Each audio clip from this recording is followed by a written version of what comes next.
Just to give you guys a heads up, this is a processing video, so there will be a bit of blood and meat, gore, whatever you want to call it. All right, so this is a 11.5-week-old silver fox, a few weeks past what I would generally butcher at, just because after 8 weeks they really put on fur and not meat, so I like to get them at that 8-10 week mark. So what I first start is I take the joints at the front of the foot and I bend them and I find it with my scissors and I cut through it. Amazon shears, I don't know, they were from the food meat scissors, whatever. Same thing with the back foot. Kind of bend the hock and you can feel where that joint goes. The bone goes this way and then you have a joint right here. So I'm going to find where that bends. I'm going to put my shear through it. Same thing with this one, bend it towards me, kind of at an angle, and cut through it. So my legs are off. Next is I'm going to take the head off. And once I do that, there will be a little bit of blood. Keep it sprayed off, keep your surface clean. The cleaner you keep it, the cleaner your meat will be. And you'll see that I take the hose here in a minute and I spray in between pretty much everything I do to keep my carcass as clean as I can. All right, head is off. Fur off my table. I take the back area. Now I'm not going to skin this in the way you would think where you hang it and you take the whole thing off. I'm not keeping the pelt on these. These are purely for meat. The dog will get the pelts later. All right, so I tent the skin on the back of the body. I take my knife and I go through that tented area and I pull the skin through. And this gives me a nice long slit along the back. I do rinse my knife because I don't want that to have fur on it later.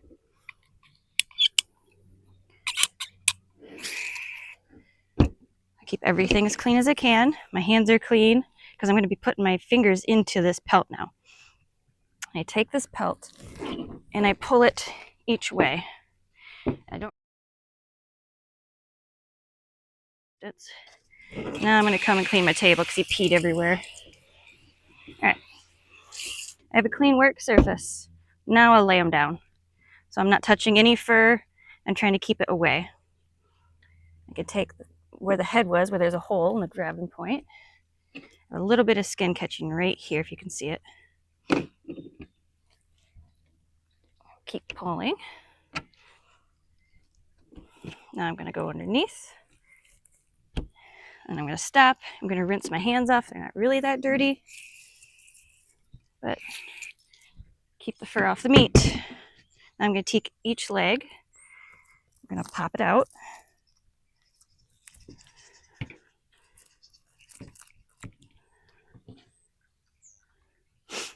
Rinse my hands again. Now I'll do the back side. And this, when you get to the back legs, if you kind of slowly do it, you won't get the tufts. Like sometimes I'll leave a little ring around the ankle there. And if you kind of work it slowly, you won't get that. But see, I got it that time. So all I do is I grab it and take my knife, take it off. All right, now all that's left is attached to the tail. So I'm just going to keep pulling. That'll leave the tail and the intestinal tract intact. If you cut your tail off, and you literally will cut the butthole off if you cut it too close. So I leave the tail on, and I deal with that after I gut it.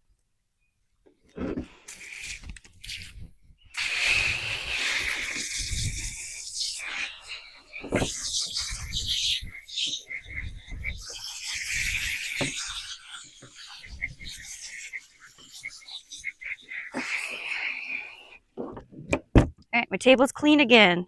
He's twitching. All right, now I'm going to clean out the rest of the rabbit. I'm going to take and I give myself a little bit of skin to work with. I get it away from the organs so that I can get into the body cavity without puncturing any. Everybody does it a little different. This is just how I do it. He had testicles, and they're kind of in my way, so take the testes off.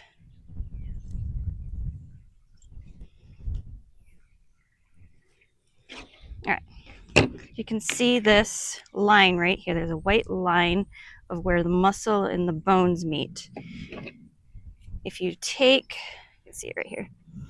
If you take your knife and you gently press down and rock your knife, it will cut through that joint. And then you can pop your hips open, which allows your intestinal tract to come all the way through. I just remove that last little strip of meat. I like to go on each side of my tail so that when I go to cut the intestines out, I don't have to fight with the tail later.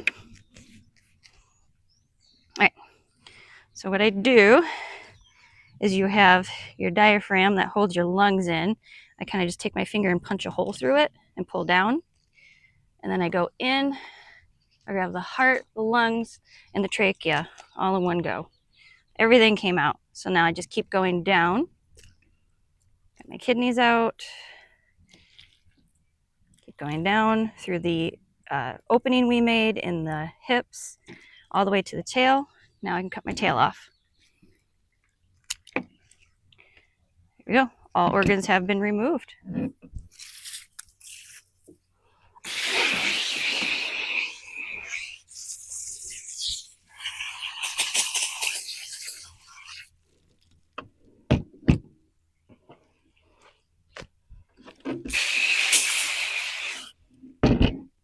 Go. There is a 11-ish, 12-ish week old carcass. Very quick, very painless, and she's pretty.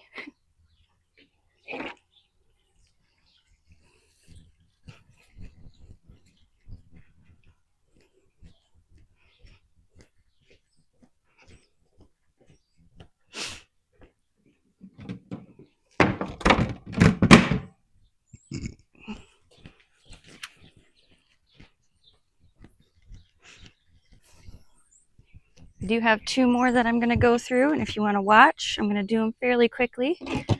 I'll try to talk while I'm going through it, but I'm going to take my front feet off,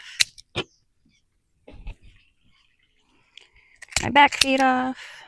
You can see where I bend them.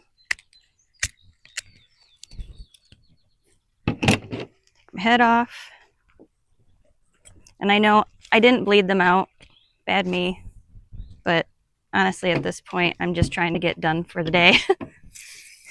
It's the start of the day, and I'm trying to get done.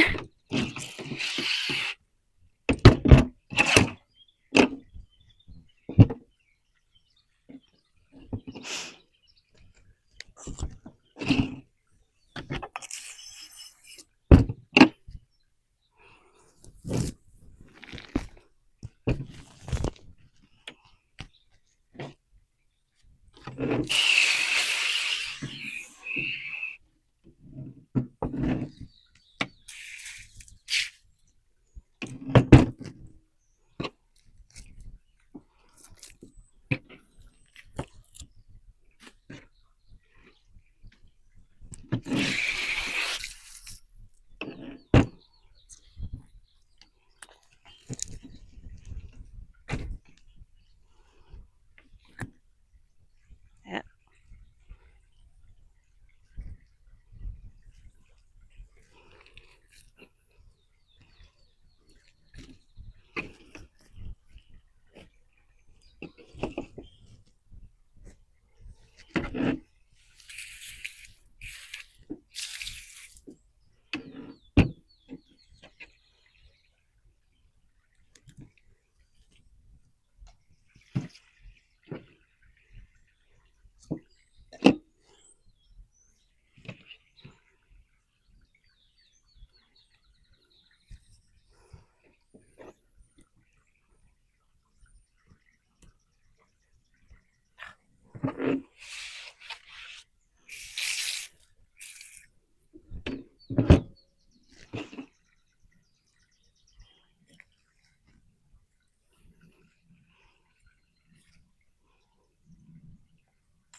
This one has a full bladder. The first one didn't, so I couldn't show you. If you take your bladder, and it's almost like a little water balloon, and you go at the base of it, and you pinch it, and you can cut it out so you don't get a bunch of urine in your body. And it does happen, so I just like to cut them out.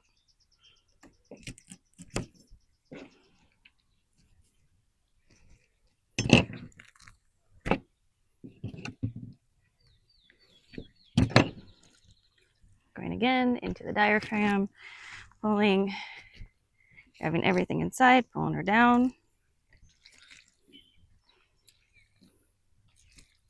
Normally I would wear gloves, but I'm doing black rabbits, and the video doesn't really pick up or distinguish between my hands and the fur on the black rabbit.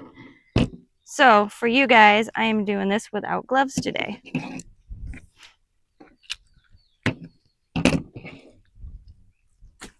I'm setting everything to the side for the dogs.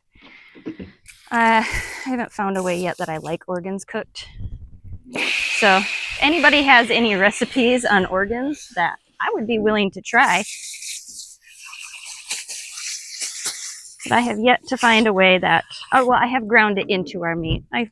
Okay, so I have found ways. I can grind it into the meat a little bit and nobody notices, and I don't see to notice too much, but there's got to be a better way.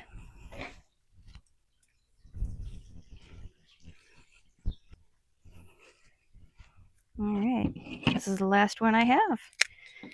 I need to sharpen my shears. It's been a little while.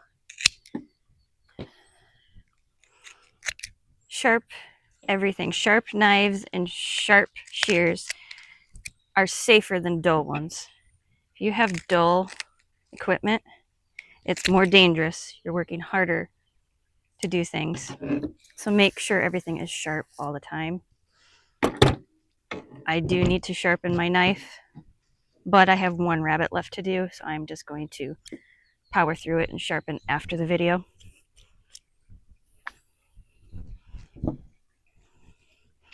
When you put your knife through the slit, make sure that you rinse it off, because you will introduce fur inside if it's not clean. It took me a long time to figure out why I kept getting fur inside, even though I was being really careful.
Yeah, you can see why he didn't make the cuts. He's really pinched at the loin.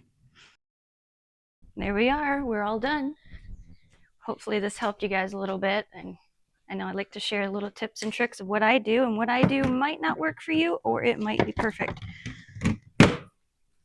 Thank you for watching. I hope you enjoyed this video.